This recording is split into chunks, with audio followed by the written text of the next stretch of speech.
Hello, this is Dan Mearsman, your Director of Grounds at the Philadelphia Cricket Club. I'm with Drew Barnett, our Assistant Superintendent on Wissahickon, and Eric Schilling, our Superintendent of our Militia Hill Golf Course.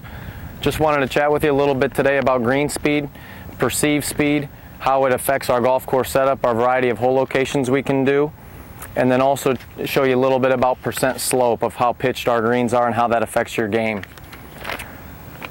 One thing that we look at is when our greens are very, very fast, we're very limited in where we can put hole locations.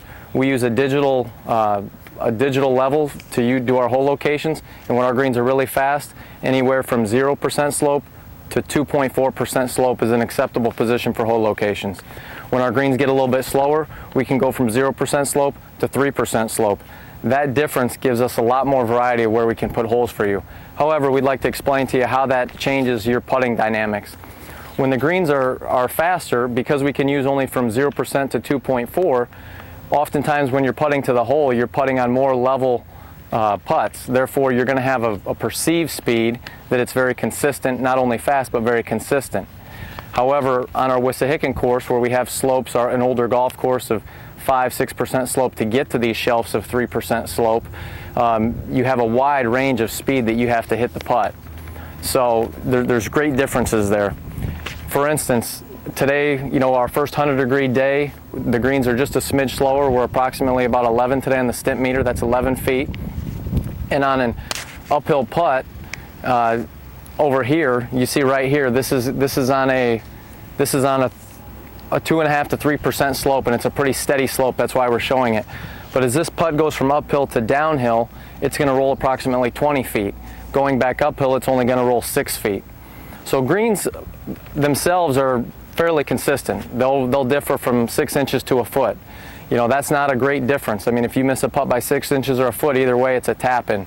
But when you have a really wide range of downhill of over 20 feet and uphill of 5 to 6 feet, there's a big difference there, and the better golfers are going to pick out that difference and adjust their game accordingly.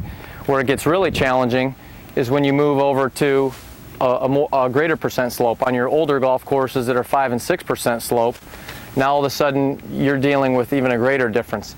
Here Eric's going to roll a ball from the back of the green. This will roll approximately 30 feet to 37 feet downhill. Going uphill, again, it'll be in that 5-foot range. So there's really great differences there. And as you can see, to the left of Eric, we have a paint can where we're going to put the hole location tomorrow. So that, for most putts on this green, this is going to be a dramatic uphill putt. So it'll be perceived very slow putt. Again, that's a 3% slope around that cup. We can use that hole location at this time of the year. In the spring and the fall, a lot of times we have to stay away from that hole location. However, over here, up back on the right, we're going to use that hole location on another day of one of our Better Ball Championships. That'll be a downhill putt from almost anywhere on the green, and that'll have a very perceived fast speed.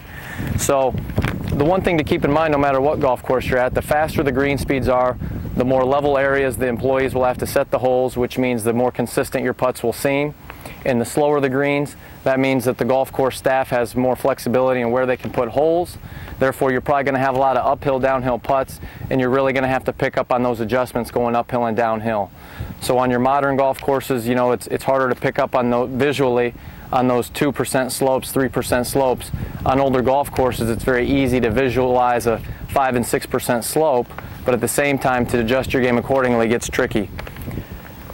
I'd also like to explain just for a second the difference of challenging a group of golfers versus providing an experience with these sort of conditions. So if we wanted you to have a great experience, a member guest type event where it's 100 degrees today, our greens are about a foot slower than what they normally are, but we still want you to have a great time, we might have you putting downhill most of the day without really realizing it. Therefore, you're still going to have a great experience because your perceived speed is that the greens are very fast. For our Men's Better Ball Championship, as you can see with this green, we had a downhill putt and uphill putt. They're going to putt very, very different from day to day, even though the green is going to stay very consistent speed-wise. So this will help weed out some of the better players to the not-so-best players. They'll be able to make these adjustments a little bit better. So most days we're trying to provide a great experience for you.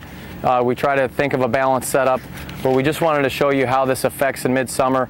In the spring and the fall, we get back to some really fast speeds, and hope you have a great time all season and really enjoy the differences that the seasons bring to us here.